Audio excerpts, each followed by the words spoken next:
integrasi aquaculture, pengurusan sangkar ikan mempunyai cabaran. Masalah seperti keadaan ikan di sangkar, penyakit tidak dikesan awal dan kematian mengejut semuanya menjejaskan hasil dan keuntungan. Tapi, bagaimana jika semua ini boleh dipantau secara automatik pintar dan jauh? Objektif kami adalah yang pertama, memodernkan pengurusan sangkar ikan. Yang kedua, menambah baik kecakapan operasi harian. Yang ketiga, meningkatkan produktiviti dan hasil tuaian. Yang keempat, menyokong transformasi digital aquaculture. Perkenalkan Smart Fish Cam, iaitu sebuah sistem yang menggabungkan kamera bawah air secara pintar dan AI, kecerdasan buatan untuk mengurus sangkar ikan anda secara efisien dan moden. Dalam dunia aquaculture yang semakin mencabar ini juga, kecekapan dan pemantauan masa nyata adalah kunci kejayaan, di mana Smart Fish Cam ialah inovasi terkini dalam pengurusan sangkar ikan, iaitu sebuah kamera yang membolehkan pemantauan visual langsung terus dari peranti anda dengan ciri rakaman HD, analisis tingkah laku ikan dan pemantauan kualiti air secara langsung. Smart Fish Cam membantu peternak membuat keputusan yang lebih pantas dan tepat, dapat tingkatkan produktiviti, kurangkan kos operasi dan capai standard pengurusan ternakan yang lebih tinggi, semuanya dengan satu sistem pintar. Smart Fish Cam dilengkapi dengan teknologi utama seperti kamera resolusi tinggi kalis air dipasang dalam setiap sangkar.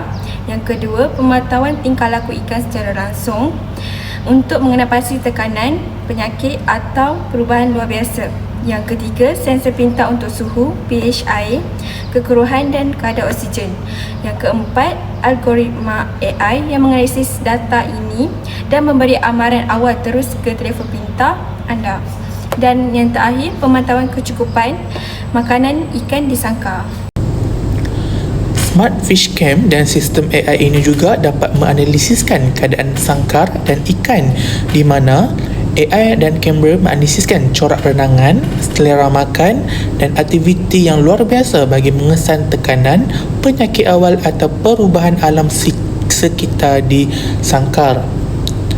Pengesahan awal risiko kesihatan juga dapat dikesan melalui AI dan kamera Smart Fish Cam, iaitu memberi amaran awal jika terdapat tanda-tanda penyakit atau perubahan tingkah laku yang luar biasa.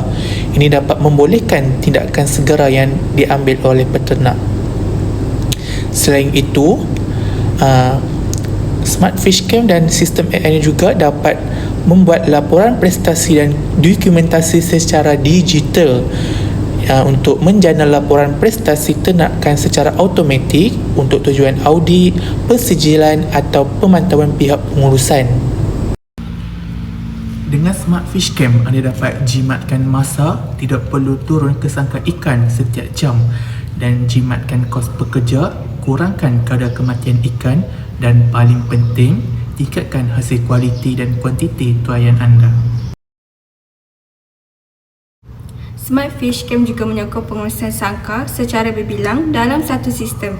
Tak kira 2 sangkar atau 20 sangkar, semua boleh dipantau melalui satu dashboard yang mesra pengguna. Sama ada anda di pejabat, di rumah atau bercuti, anda sentiasa dapat tahu apa yang berlaku di setiap sangkar. Smart Fish Cam, kamera pintar, sangkar pintar, hasil berganda. Masa depan aquaculture bermula di sini.